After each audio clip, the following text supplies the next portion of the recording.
Olá, mulher linda, sábia e que edifica o lar. Eu sou Eliane Cristine e estamos lendo o livro Em Meio ao Caos, encontrando forças em Deus para vencer as dificuldades da vida, de Sheila Walsh. Esta leitura foi autorizada. Para a aquisição do livro, entre em contato com a editora Thomas Nelson.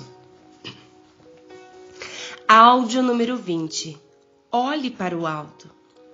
Pai, eu oro pela amiga que me ouve, que ela olhe para ti e saiba que em ti há esperança, consolo e solução para qualquer dificuldade que ela possa enfrentar. Que ela seja encorajada a crer independentemente dos fatos. Eu oro em nome de Jesus. Amém. Será que você não sabe? Nunca ouviu falar? O Senhor é o Deus eterno, o Criador de toda a terra. Ele não se cansa nem fica exausto. Sua sabedoria é insondável. Ele fortalece o cansado e dá grande vigor ao que está sem força. Até os jovens se cansam e ficam exaustos, e os moços tropeçam e caem. Mas aqueles que esperam no Senhor renovam as suas forças, voam alto como águias, correm e não ficam exaustos, andam e não se cansam. Isaías capítulo 40, do versos 28 ao 31. Meu aniversário de 60 anos ocorreu 2 semanas após o funeral de mamãe. E Barry e Christian fizeram tudo o que podiam para que essa data fosse especial. Christian me presenteou com um troféu que ele próprio havia pintado. O tartan do clã de minha família é o McNichol, e ele pintou a base do troféu nestas cores: verde, azul, vermelho e amarelo. Na frente ele acrescentou a melhor mãe do mundo. Barry me deu uma bela jaqueta de couro rosa que eu estava namorando há meses. Se houvéssemos parado nesses 2 presentes, já teria sido suficiente. Mas Barry tinha outro esperando por mim.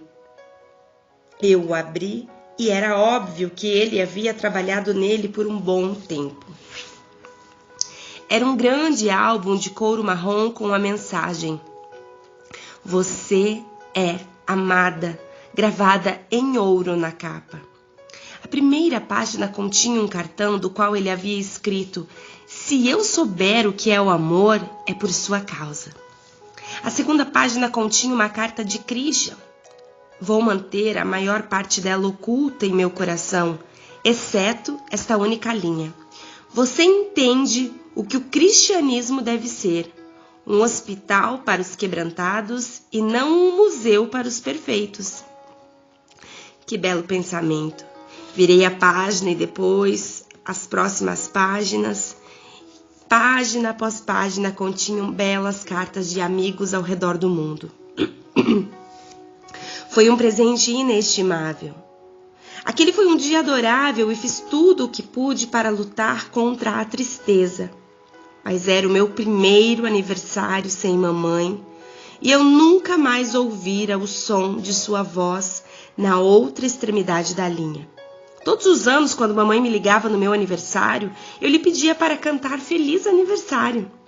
Ela não tinha uma voz muito boa para cantar, mas eu adorava a sua interpretação da velha canção de aniversário, e meu coração estava ferido, porque eu não a ouviria nesse dia. De alguma forma, não ter mais minha mãe me fez sentir mais velha. Uma semana antes de sua morte, chegou da Inglaterra um cartão de meu irmão. Ele dizia: Sheila, não se preocupe, você está apenas com 60. Meu estômago revirou e minha resposta veio no íntimo: não, eu não estou. Eu disse em voz alta para ninguém em particular. Coloquei o cartão virado para baixo no balcão da cozinha e fui para o andar de cima. 2 minutos depois voltei, peguei o cartão e coloquei-o na gaveta da mesa. Novamente, encontrei-me falando ao vento. Não tenho 60. Mamãe tem 60. Quando o choque inicial passou, entendi que de fato mamãe estava com cerca de 88 anos. Quando penso em mamãe aos 60 anos, lembro-me dela como mais velha do que eu penso sobre mim agora. Talvez tenha sido em parte porque ela sempre usava aquele penteado bem arrumadinho. Em meus anos de adolescência, cada noite de sexta-feira, eu lavava o cabelo de mamãe na pia da cozinha. Depois prendia as mechas em pequenos rolos como mini cachorros quentes. Eu fazia com que ela se sentasse numa cadeira e ligava um capuz inflável a um secador de cabelos. Então penteava seu cabelo e o borrifava com algo que parecia uma cola vaporizada. Após esse tratamento, ela estava pronta para uma semana. Quanto ao seu vestuário, mamãe não usava jeans skinny aos 60, se é que ela usou qualquer tipo de jeans em toda a sua vida. Minha mãe e minha nana, avó-mãe dela, mantinham a modéstia apropriada à sua idade, quase tão próxima quanto a palavra de Deus. Se minha nana visse uma mulher tentando parecer mais nova do que era, chamava-a de carneiro vestido de ovelha. Olhei para o cartão de meu irmão novamente e resolvi reavaliar meu guarda-roupa. O cartão do meu irmão chegou semanas antes do meu aniversário e lembrou-me de que eu precisava enviar os presentes de aniversário de mamãe para que chegasse à Escócia em tempo. Eu havia comprado um pullover com cardeais vermelhos bordados na frente. Um amigo uma vez me disse que cardeais vermelhos aparecem quando sentem a presença de anjos, e assim me pareceu ser esse o pássaro favorito de minha mãe. Eu sentia como se ela estivesse se tornando um doce anjo em sua idade mais avançada. Também emoldurei uma foto recente de Christian, de modo que quando ela se lembrasse dele, não pensaria nele como um menininho. Eu queria que ela tivesse uma lembrança tangível do homem maravilhoso que ele veio a ser. Envolvi os presentes em papel, prata e rosa, enviei-lhe um cartão e coloquei numa cadeira perto da porta para enviá-los no dia seguinte. Mas justamente essa foi a manhã em que minha irmã telefonou dizendo que mamãe havia falecido. À medida que os dias se passavam, reconheci os sinais de alerta indicando que eu não estava bem. Não era apenas por causa da morte de mamãe, é que fui deslizando devagarinho para o poço escuro. É difícil explicar a depressão se você nunca lutou contra ela. Ela é mais do que uns poucos dias maus consecutivos. Tenho acompanhado amigos que sofreram de depressão situacional. Se você perde o emprego ou sofre por um relacionamento desfeito, você se vê mergulhado num buraco escuro e sombrio. Se você está lutando com problemas financeiros ou de saúde, esses são desafios que podem lançar densas trevas sobre sua alma. Mas normalmente, com o tempo, eles passam. A depressão é um tipo diferente de doença. Trata-se de uma constante viagem mental. Um ciclo perpétuo de pensamentos escuros estimulados pela ausência de certos hormônios necessários, em meu caso, serotonina para ser exata. Ao longo dos anos, aprendi sobre ferramentas que poderiam ajudar a manter-me equilibrada, mesmo quando meus níveis de serotonina giraram na espiral da morte. Medicação, oração, exercício, palavra de Deus ajudaram-me no meu dia a dia. No entanto, depois da morte de mamãe, nenhuma dessas ferramentas parecia ajudar mais. Achava difícil concentrar-me, não conseguia dormir, comecei a afastar-me das pessoas e, embora soubesse que precisava da minha comunhão de irmãs para me auxiliar a sair do meu lugar de conforto, tudo o que eu queria fazer era rastejar de volta ao meu esconderijo e ficar sozinha. Queria fechar os olhos e também a porta. Eu tinha 36 anos quando sofri meu primeiro baque. Agora tinha 60 e senti como se estivesse voltando a uma crise similar. Precisava saber se tudo o que eu cria sobre meu relacionamento com Deus era verdade. Precisava saber se confessar meus sentimentos mais sombrios a Cristo, liberar a vergonha, meditando sobre seu grande amor por mim e fazendo a confissão em meu abrigo de irmãs. Tudo isso era realmente a solução para minha cura. Ou essas práticas eram apenas muletas para ajudar-me a mancar? Eu sabia qual era o próximo passo. Foi irônico. Meses antes eu pus um plano em ação, mas honestamente o plano não se destinava a mim.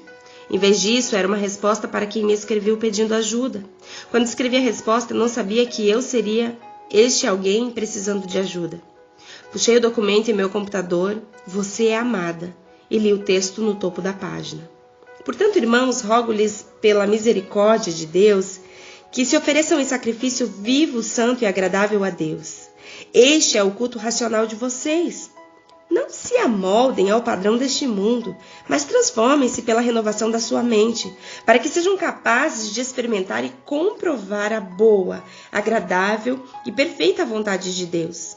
Romanos capítulo 12, do versos 1 ao 2. Li os versículos e notei cativamente a pequena ilustração que desenhei abaixo dele. No Antigo Testamento, os sacerdotes não consultavam os animais que estavam prestes a ser sacrificados para ver se eles achavam que era um bom dia para morrer. Em vez disso, o chamado era feito, o animal abatido e pronto. No entanto, somos chamados a ser sacrifícios vivos, a renunciar às nossas escolhas, medos e desespero, e seguir a Deus até o altar, permanecendo ali sem questionar, não importa quão quente e desconfortável possa ser. Pensei em quão irritante essa ilustração poderia ser para alguém com dor real, alguém sofrendo o peso da depressão, alguém como eu. Mas ainda assim não consegui me desprender do poder da palavra de Deus. Eu queria saber o que significaria ser um sacrifício santo e vivo. Quanto mais fundo eu explorava o texto, mais claro ficou de que minha ilustração estava bem longe disso. Outra versão da Bíblia, Revista Atualizada, traduz Romanos 12:1 desta forma: Rogo-vos, pois, irmãos, pelas misericórdias de Deus, que apresenteis o vosso corpo por sacrifício vivo, santo e agradável a Deus, que é o vosso culto racional. O verbo apresentar no grego significa apresentar de uma vez por todas. Essa é uma decisão extremamente difícil que dura a vida inteira.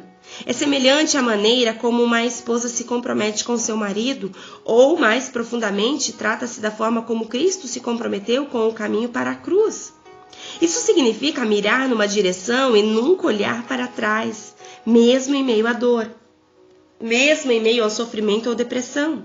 Isso significa que mesmo quando caímos no meio da balbúrdia da vida, voltamos e continuamos andando em adoração e obediência a Cristo. Eu precisava saber mais. Uau, glória a Deus. Sheila começa a entrar numa parte agora um pouco mais profunda do livro, onde ela começa de fato narrar mais intensamente a sua dor e o seu pico de depressão, quando ela chega ali aos seus 60 anos após a morte da sua mãe. Ela deixa claro que não foi a morte da mãe que gerou a depressão, mas que foi, na verdade, um efeito em cadeia, onde situações foram se acumulando até o ponto de extravasar. É igual um copo de água, ele não se enche só com gotas, mas há um momento que muitas gotas dentro começam a vazar. Sabe, a gente precisa entender esse processo e sinalizar. A depressão é uma doença física, na minha opinião, mas também espiritual. Física porque é necessário um controle dos hormônios, um reestabelecimento ali da parte química do cérebro, e eu não sou especialista, então provavelmente você deve, ou melhor, certamente você deve procurar um médico que possa ajudá-la com a medicação adequada, com o equilíbrio aí, gerando o equilíbrio dos hormônios, vai fazer exames, vai encontrar a medicação que vai ser mais adequada, entendendo que a medicação ela não é para sempre, ela é por um tempo, de modo que você consiga então passar por essa fase. Mas há também um fundo espiritual muito forte.